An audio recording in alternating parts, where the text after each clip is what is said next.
Traditionally, the ceremony marks the commencement of the Festival of Letters. The Academy exhibition conventionally captures and presents through a series of photos and panels the activities and achievements of Sahitya Academy in the previous calendar year.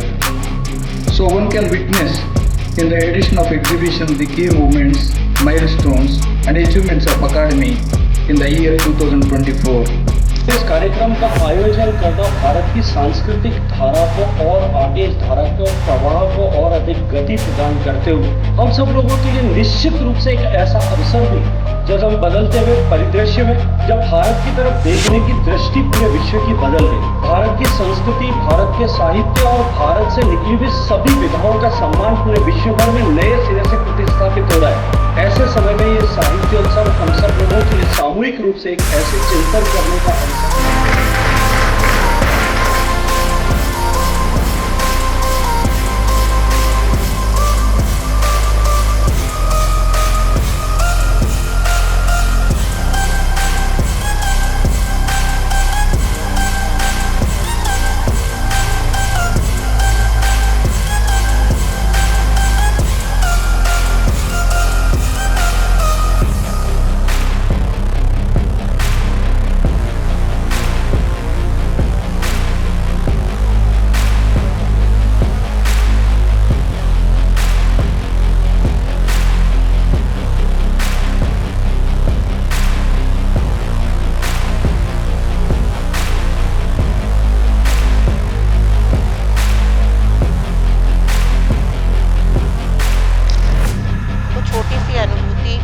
अब विशाल रूप ले चुकी है और उसने भी शायद यही स्वप्न देखे थे।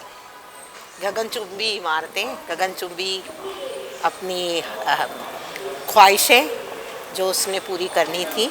उसने कभी भी ये नहीं चाहा मैं बीच में रहूं, वो चाहती थी गगन को छूओ।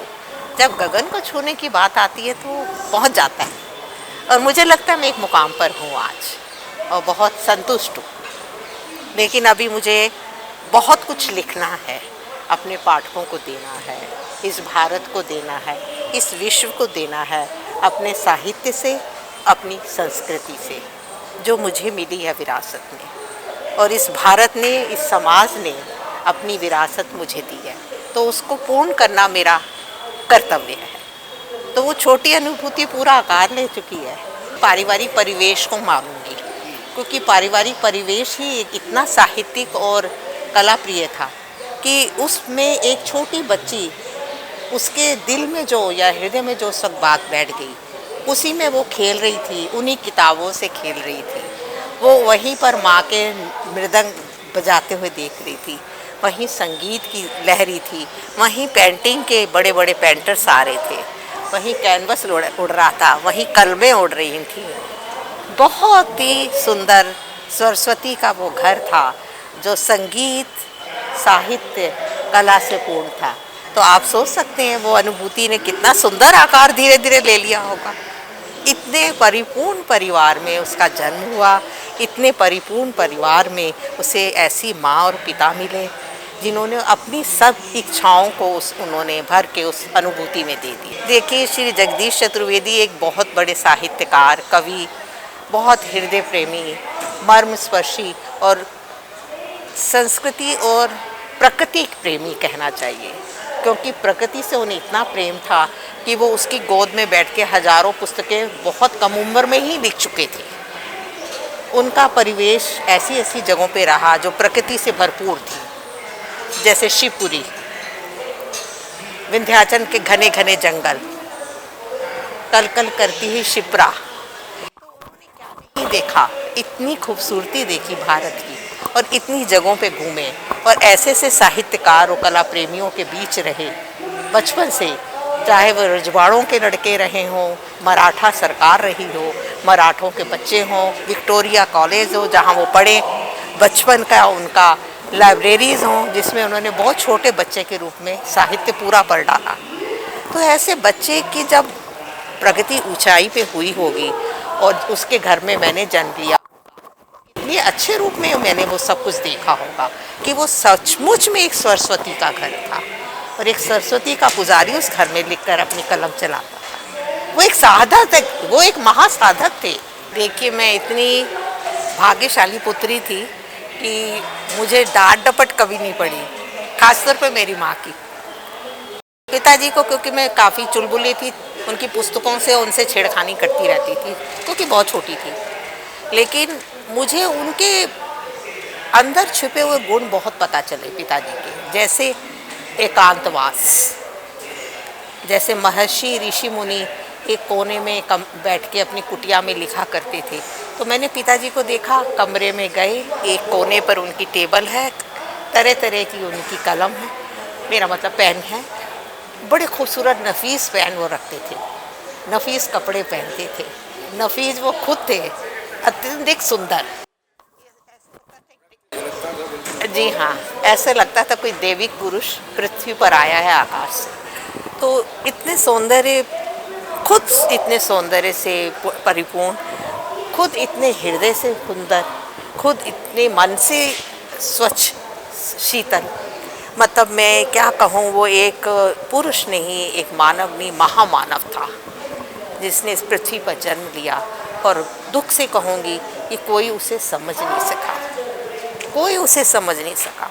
और वो उसकी पुत्री ही थी, वो टुकुर टुकुर अपने पिता को देखती रहती थी। और आज भी उनकी एक एक चीज़ मेरे रक्त के एक एक कण में डूबी हुई है, और जब तक वो चीज़ें मेरे अंदर से जाएंगी नहीं, शायद मेरा अंत भी नहीं होगा। और सुबह की ठंडक में जब हरे भरे बागान में घूमती हूँ, तो मुझे अक्सर उस सुंदर वातावरण में, सुबह की ओस के बीच में जब चिड़ियाँ चहचहा रही होती हैं, बहुत अच्छी मीठी मीठी हवा चल रही होती है, तो मुझे ऐसा लगता है वो मेरे साथ वॉक कर रही हैं। सुबह की जो एक वॉक होती है कितनी शीतल और सुंदर होती है, ऐसे लगता है स्वर्ग की कुछ बूंदें गिर रही हैं। तो वो मुझसे शास्त्रार्थ कर रही हैं और मैं उसका जवाब दे रही हूँ। ये अक्सर मेरे साथ होता है कि वो मेरे साथ हैं, मुझे लगता है अभी भी होंगे, क्योंकि जब भी मैं ऐसी जगहों पे आती हूँ जहाँ साहित्य का बरसात हो रही होती है, या ऐसी जगह जाती हूँ जहाँ सरस्वती का वास है, तो मुझे लगता है वो मेरे पीछे आके खड़े हो गए हैं और मुझे उकसा रहे हैं कि तुम ही हो मेरा। एक व्यक्ति तो होता है ना जीवन में, चाहे वो किसी रूप में भी हो, तो उन्होंने शुरू से आखिर अंतिम दिन तक, जिस दिन विश्व हिंदी सम्मेलन भोपाल था, उन्होंने मुझे कहा हाथ में मुट्ठी में भर के कि बेटा तुम्हें इनविटेशन आया है, सम्मान के साथ आया, तुम जाओ, कोई बात नहीं, मैं आईसीयू में हूँ। उनकी आंखें बोल रही थी क्योंकि वो एग्जाइमर के पेशेंट थी और उनका एग्जाइमर हाईएस्ट स्टेज पे चला गया था, बचने की उम्मीद नहीं थी। मैंने कहा पिता मैं जाना नहीं चाहती। बोले तुम्हें जाना पड़ेगा बेटा। उनकी आंखों ने बोला तुम्हें जाना है, मेरे लिए जाना है, अपने पिता के लिए जाओ। तो मैं उस निमंत्रण को जो मुझे आया था मेरे नाम से ही, मैं गई और मैंने पिता की स्मृति में ही वहाँ पे बोला, मंच पे खड़ी हुई। और मुझे रात को जब मैं अपने कमरे में आई, मुझे लगा कोई पुकार रहा है, प्रसन्न है, पुकार रहा है। और हवाई जहाज़ में बैठते हुए मुझे लगा मन बड़ा उछलता है, दुख से उछल रहा है, बहुत दर्द हो रहा है मुझे। और अगले दिन सुबह भाई ने मुझे खबर दी कि वो नहीं थे। आप बताइए इसको क्या कहूँगी, इसको क्या कहूँगी। उनका टपका हुआ एक आंसू जो मैं अंतिम बार उन्होंने मेरे हाथ पे रखा था, वो आज भी मेरे साथ है। विद्या रानी को उन्होंने एक तरह से विदा ही नहीं किया, किसी का जाओ तुम्हें बहुत काम करना है, मेरा जी हाँ, बचा हुआ है, जी हाँ, जो मैं नहीं कर पाया वो तुम्हें पूरा करना। जी हाँ, जी हाँ, तुमको भेज, जी हाँ। नहीं तो मैं जा नहीं रही थी, जिद कर रही थी। मैं आपको इतनी अधिक बुरी अवस्था में छोड़ के नहीं जा सकती, क्योंकि डॉक्टर कह चुके थे कि उनको बहुत तेज़ था एग्जाइमर, बचने की कोई उम्मीद नहीं थी। और मैं पिता के घर कपड़े रख के आई थी, बोले नहीं तुम बैग रखो जाओ। देखिए मैं बहुत ही अच्छी नृत्य शैली है ओडिसी, वो इतनी सुंदर है भाग भंगिमाओं के साथ, और इतनी सुंदर है ईश्वर से, परमात्मा से जुड़ी हुई है कि जब आप नृत्य करती हैं तो आपको लगता है सामने पार्वती जी ही बैठी हैं, सामने राधा ही हैं, सामने भगवान रूप में ही आपको शिव जी देख रहे हैं। तो मैंने उस नृत्य शैलियों में कुछ अपने भाग भंगिमाएँ स्टेज पे की, एक भंगिमा थी वसंत पंचमी, वसंत पल्लवी, उसी से मेरा नाम पल्लवी रखा और आर्ट सेंटर का मेरी माँ ने बाद में कि ये पल्लवी आर्ट सेंटर ही होगा अब। तो जब मैं स्टेज पे उन मुद्राओं को कर रही थी, वो इतनी सुंदर मुद्राएं थी और वेशभूषा इतनी सुंदर थी जैसे आसमान से पृथ्वी पे कोई अप्सरा आई।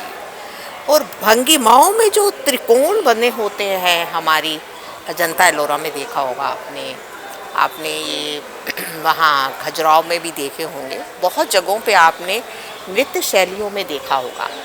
बिल्कुल उस नृत्य शैली में एक बहुत सुंदर पार्ट मैंने किया वसंत के ऊपर, और वो वसंत को देखने के बाद उन्होंने कहा ये एक एक चीज़ ऐसी लग ही नहीं रहा कि कोई मेरी बेटी कर रही है, मुझे तो ऐसे लगा ऊपर से कोई आई है वो कर रही है और अपने परमात्मा देवी में खो गई है, देविक शक्ति उसको खींच के लाई है, वो साधारण लड़की नहीं है, वो मेरी लड़की नहीं है।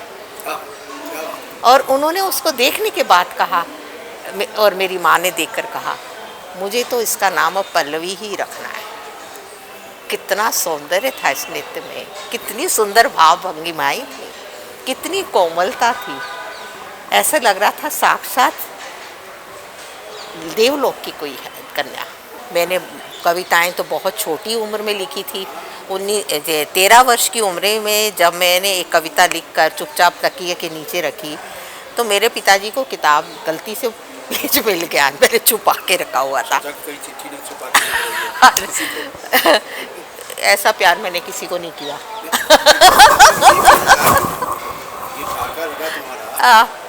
दिया मैंने तुमको। वो ऐसा लगा कि कहीं ऐसा ना चिट्ठी लिख रही हो, कौन सी चिट्ठी जरा देखिए। नहीं, ऐसा हो सकता है, आप कह रहे हो सकता है, लेकिन उन्होंने तब भी एक हैरान होके देखा, मैं देखूं कि कागज़ क्या है। उन्होंने देखा, माँ से बोला कि मुझे जरा खोल के बताओ क्या है। माँ ने भी ऐसे थोड़े पल्ले के ऐसे किया। जबकि कविता बड़ी साफ सुथरी अच्छी थी, कोई वो रोमांटिक कविता नहीं थी। पिताजी ने पूरी पढ़ी, बोले ये अनुभूति की कविता है, क्या बात कर रही हो, मतलब उनकी आंखें बड़ी खुल सी गई। बोले मुझे तो नहीं लगता, वो तो अभी स्कूल में चुलबुली सी जाती है आती है, हैं तुमने कैसे बोल दिया है उसकी कविता। माँ ने बोला ये लिख के इसने मेरे सामने तकिए के नीचे यूं ही रख दी थी, जैसे बच्चे रख देते हैं, फूल रख देते हैं गुलाब के हम लोग, अच्छा लगता है जब एग्ज़ाम के डेज होते हैं। तो उन्होंने पढ़ी और मुझे बोले बेटा ये कविता तो मैं कहीं छपवाऊँगा तुम्हारे नाम से। उनमें बड़ा था, अनुभूति आगे आए, अनुभूति बहुत अच्छा लिखती है, अनुभूति में बहुत कैलिबर है। अत्यंत दुखदायी कह सकती हूँ, भावपूर्ण थे, बहुत ही दर्द में मैं उस घर से निकल गई हूँ और कई महीनों तक मैं रह नहीं पाई अकेली। और ये भी एक इत्तेफाक था कि जो मेरे पति बने वो मेरे फ़ैन थी पहले। एक फ़ैन से विवाह हो जाना एक बिल्कुल अजूबी सी बात है, लेकिन ये था उनका अत्यधिक स्नेह मेरे प्रति, अत्यधिक आदर मेरे प्रति। ये पिता माँ के लिए संतुष्ट था ये चीज़ें कि हाँ कोई फ़ैन अब उनकी बेटी का पति है और उसके हर गुस्से और स्नेह को सब्र कर रहा है, तो इस बात से निश्चिंत थे दोनों। तो ऐसा तो कुछ नहीं हुआ, लेकिन मुझे लगता है सबसे ज़्यादा दर्द मेरे पिता और भाई को हुआ।